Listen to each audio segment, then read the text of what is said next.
right, hey y'all. This coming Friday, I want you to join us at 7 p.m. at the Panacea, which is in Boca Park. I want you to join me, Shane Stewart, the owner of the Panacea, and then also Dr. Allen, that's a local plant-based medicine recommendations kind of doctor, for a healthy conversation around being vegan, vegetarian, meat eating, and omnivorous. Really excited about this. This is that talk that we had to reschedule, I don't know, I think it was about a month ago.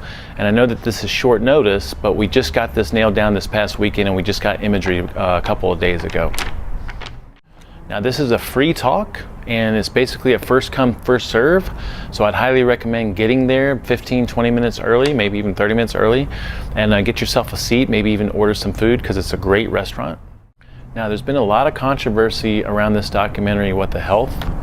And you know, there's a lot of resources out there of people that have talked about all the different points brought up in the documentary.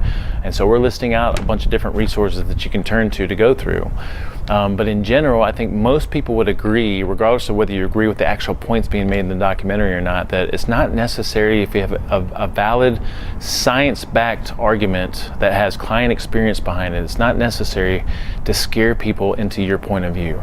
You know, if I didn't want you to eat plant matter, I could easily put a big picture of a salad bowl with a bunch of diapers in it and kids eating those diapers, because if you're not eating certified organic plant matter, then chances are that that plant matter is being fertilized with human sewage sludge fertilizer. But I'm not going to do that. Now the format of this discussion on Friday, Shane's going to get up and give a little bit of an introduction and a little bit about his story and his journey. And then we're each going to be given about 15 minutes to discuss our points of view.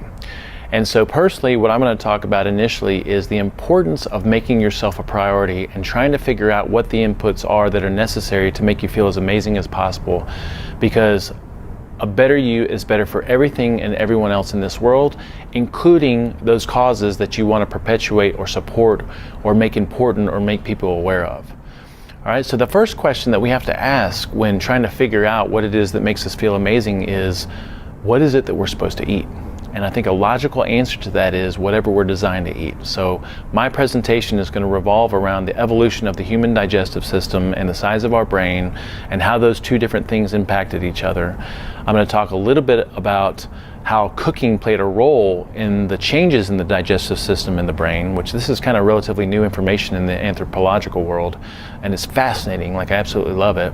I'm going to talk a little bit about anatomy and physiology and the human digestive system and what we believe it to be geared to digest and assimilate as far as nutrients go.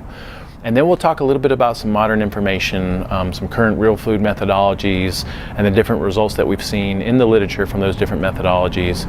And then finally, I'll talk a little bit about our client experience and what we've experienced here locally with private clients and people going through the SHT. Now, I highly encourage any and all of you to try to make this event. It's going to be fun. It's going to be great. I've talked to Dr. Allen already, and he's a great guy, really nice. I don't think this is going to be a debate format. It's really going to be a healthy discussion around these different topics. And I'm excited personally because this has forced me to really look into why we believe what we believe in and really hone my way of talking about this stuff intelligently. But I'm also very excited and curious to hear Dr. Allen's point of view. I kind of have some ideas because I know the methodologies that he kind of subscribes to, but I'm sure he has his own way of doing things. And then I'm also interested and curious to hear people's questions around these different things. And I'm most excited about empowering other people, because I feel like this is a message that a lot of people need to hear. I feel like we don't see many people standing up for the rights of being an omnivore or a carnivore and meat eating and how that impacts our health. We see a lot of people always talking about the humane treatment of the planet and animals and environmental factors and all these kinds of things, and we totally respect that. That's something that I feel like we share in common with vegans, is that, you know, we have this tremendous respect for animals and the welfare of the planet and the environment. But I think it goes beyond that, and it's a little bit bigger and broader than that. And I feel like this is a message that people need to hear, and I'm honored and privileged to present this message to people. So we would love to have your support there. I'd love to have some of our people there that we can turn to and that can look to and smile at and just know that you're there for us, and also take some of this information that we're going to learn away and communicate it with some other people. Okay? So we look forward to seeing you guys there. All right. Thank you.